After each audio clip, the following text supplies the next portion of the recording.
Okay, in this tutorial, we're going to be taking a look at creating an ethereal, spacey style pad sound using a frozen reverb tail. Now, I've created a very basic loop just to give us a little bit of background texture for this.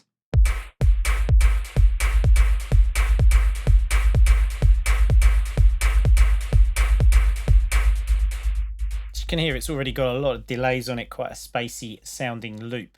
So we've got a number of variables when we're setting up this kind of sound. The first is the source material that we're going to feed into the reverb.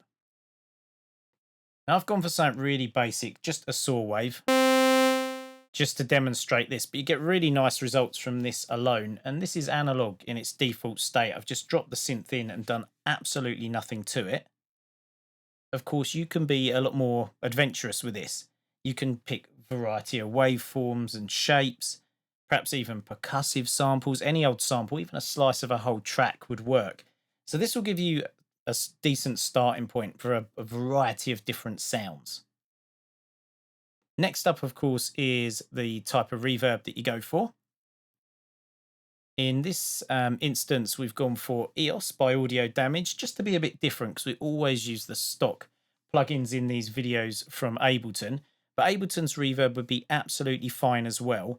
The main thing that you just got to look out for is either a super long decay time or this infinite function, which is called freeze on the built-in reverb. And all that does is it just takes the tail at any moment in time that you turn that on, and it just freezes it, so you get a prolonged slice of audio, that just sort of continual tail that is not decreasing in volume. It's given us a nice constant sound that we can use for a pad. Also, inside of your reverbs, there are modulation sections, and these differ from from reverb to reverb. Sorry. So you can see we've got something quite simple in EOS. We've got the chorus section inside of Live's reverb, but you can get really advanced things like Wave's new H-verb, or 2C Audio make a brilliant reverb called Aether. They've got tons of parameters. So again, you can really start sculpting and designing your sound. So let's have a quick listen to EOS. A couple of key things that we've got here is make sure that you've got the longest decay time you can get your hands on. So you've got plenty of time to turn that infinite on and capture the tail at the moment that you like it the best. And also, if you've got a variety of algorithms, pick the one that you like the sound of. So similar to the modulation, you can sculpt that timbre and get the sort of sound you want. In EOS, I've gone for Super Hall, which is really sort of nice, lush sound. So this is what that saw wave sounds like going through this.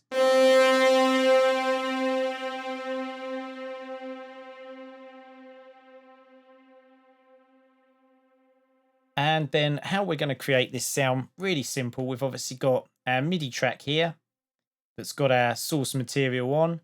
Then we've got an audio track that is just set to accept its audio from the source material track. So analog in this case, that's where we're going to record that tail. And then the final destination for all of this will be our sampler. So in order to do this, we just record arm both of these tracks. So the first one, so that my MIDI note will fire off the synth. The second one to record the audio and record that reverb tail. And I'm going to make sure I'm playing a C because I want to know what note I'm recording, so that when I create chords and so on with this pad sound, I know exactly where I'm at. I've not got some bizarre notes coming out when I'm pressing my MIDI keyboard. So let's give this a go. We're going to hit record, and we're going to play a note and turn infinite on when we find a sound that we like.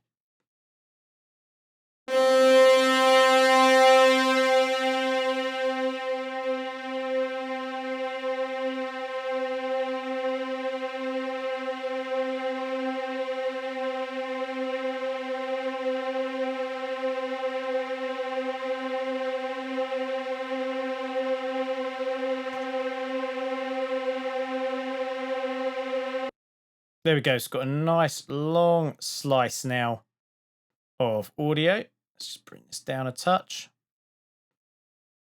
And you can see that we've got this really consistent volume and consistent sound here. And this is the section we're going to use.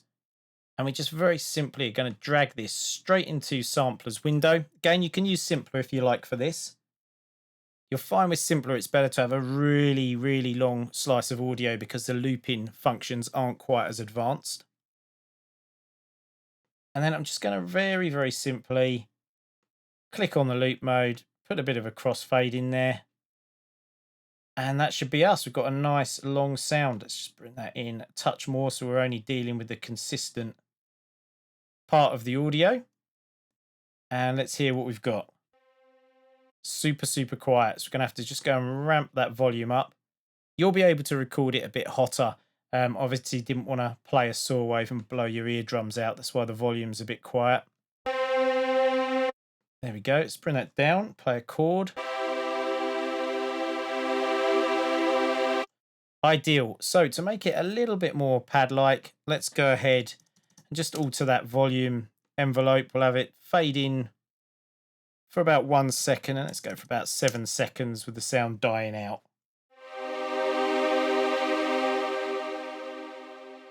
Nice. So that's pretty much it. You pick your source material, pick your reverb, mess with your modulation, record it and choose the point that you want to grab the tail. That's the texture that you want. And then you've got your sound. And of course, you could make a bunch of these and layer them up and do all sorts of things beyond that point. So I hope you enjoyed the video. If you did, please do like and subscribe. It's a big help for us. And here's a few chords that I put together just to put this into context for you.